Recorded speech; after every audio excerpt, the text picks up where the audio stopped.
इफिसियों अध्याय 5 उसका 18वां वचन। और दाखरस से मतवाले ना बनो, क्योंकि इससे लुचपन होता है, पर पवित्र आत्मा से परिपूर्ण होते जाओ। पहला कुरिन्थियों अध्याय 6 उसका 19वां वचन। क्या तुम नहीं जानते कि तुम्हारी देह पवित्र आत्मा का मंदिर है, जो तुम में बसा हुआ है और तुम्हें परमेश्वर की ओर से मिला है, और तुम अपने नहीं हो। गलातियों अध्याय 5 उसका 21वां वचन। डाह, मतवालापन, लीला क्रीड़ा और इनके जैसे और काम हैं, इनके विषय में मैं तुमसे पहले कह देता हूँ, जैसा पहले कह भी चुका हूँ, कि ऐसे काम करने वाले परमेश्वर के राज्य के वारिस ना होंगे।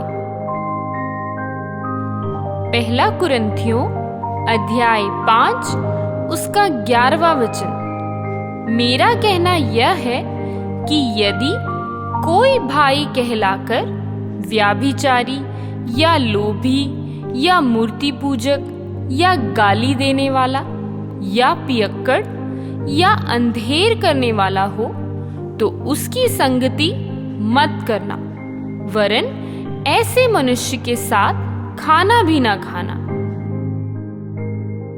नीति वचन अध्याय 20 उसका पहला वचन। दाख मधु ठट्ठा करने वाला और मदिरा हल्ला मचाने वाली है। जो कोई उसके कारण चूक करता है, वह बुद्धिमान नहीं। पहला थिस्सलुनीकियों अध्याय 5 6 से 8। इसलिए हम औरों के समान सोते ना रहें, पर जागते और सावधान रहें, क्योंकि जो सोते हैं वे रात ही को सोते हैं, और जो मतवाले होते हैं वे रात ही को मतवाले होते हैं। पर हम जो दिन के हैं, विश्वास और प्रेम की झिलम पहनकर और उद्धार की आशा का टोप पहनकर सावधान रहें। पहला पत्रस अध्याय 5 उसका 8वां वचन। सचेत हो और जागते रहो, क्योंकि तुम्हारा विरोधी शैतान गरजने वाले सिंह के समान इस खोज में रहता है कि किसको फाड़ खाए। रोमियो अध्याय 13 12 से 13। रात बहुत बीत गई है और दिन निकलने पर है, इसलिए हम अंधकार के कामों को त्यजकर ज्योति के हथियार बांध लें।